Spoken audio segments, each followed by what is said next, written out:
हर हर महादेव दोस्तों। आज मैं आपको बताऊंगा कि हमारे 3 तरह के शरीर होते हैं। जब हम योग में जाते हैं तो योग साधना में सिर्फ यही शरीर नहीं है जो हमें दिखाई दे रहा है। हमारे 3 तरह के शरीर जो है वो बताए गए हैं। एक है स्थूल शरीर जो कि आपके सामने बैठा है, जो आपको दिखाई दे रहा है, जो 5 महाभूत जिसको हम बोलते हैं हवा, अग्नि, वायु, आकाश, पृथ्वी, इन 5 एलिमेंट से मिलकर बना है, वो स्थूल शरीर है। इसके भीतर होता है सूक्ष्म शरीर। ये सूक्ष्म शरीर को आप सबकॉन्शियस माइंड भी कह सकते हो। इसमें कई एलिमेंट्स होते हैं, जैसे 5 प्राण यानी कि जैसे हम कुछ फूड खा रहे हैं, ठीक है, उसको डाइजेस्ट करने के लिए जो हवा है, एयर एलिमेंट है, प्राणों का एलिमेंट है।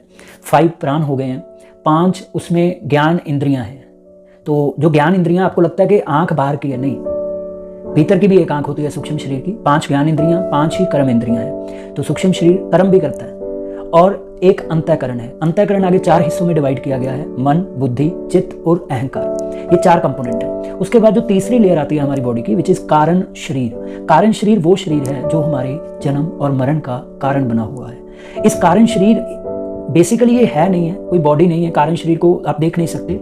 ये बस जो हमारे भीतर अज्ञान है, अज्ञान यानी कि जो मैं भाव का इल्यूजन हमें आया हुआ है, वही कारण शरीर है। तो हमारी ये 3 शरीर हैं। उसके बाद जो लेयर आती है वो आती है हमारी आत्मा की, which is a pure consciousness, ठीक है, जिसको गुरबानी में कहा गया एक ओमकार, सतनाम, कर्ता पुरख, निरभौ निर्वैर, अकाल मूर्त, अजूनी सहबम, गुरु प्रसाद, जप, आद सच जुगाद सच, है भी सच, नानक होसी भी सच। तो वो जो आत्मा है, जो परमात्मा का अंश है, जो सागर की बूंद है, वही 4th लेयर के ऊपर हमारी आती है आत्मा।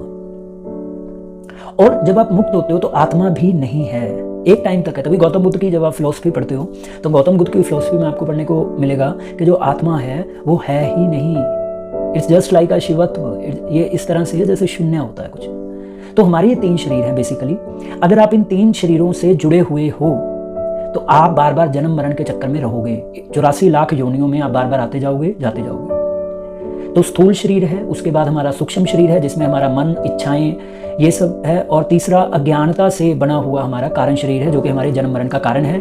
और जब हमारी मृत्यु होती है तो वो स्थूल शरीर की होती है। ये शरीर इधर ही रह जाता है, लेकिन जो सूक्ष्म शरीर है एनर्जी के लेवल पे वो आगे चलता है और फिर वो कई तरह की जो बर्थ है वो लेता रहता है जब तक वो अपने ज्ञान को प्राप्त नहीं करता।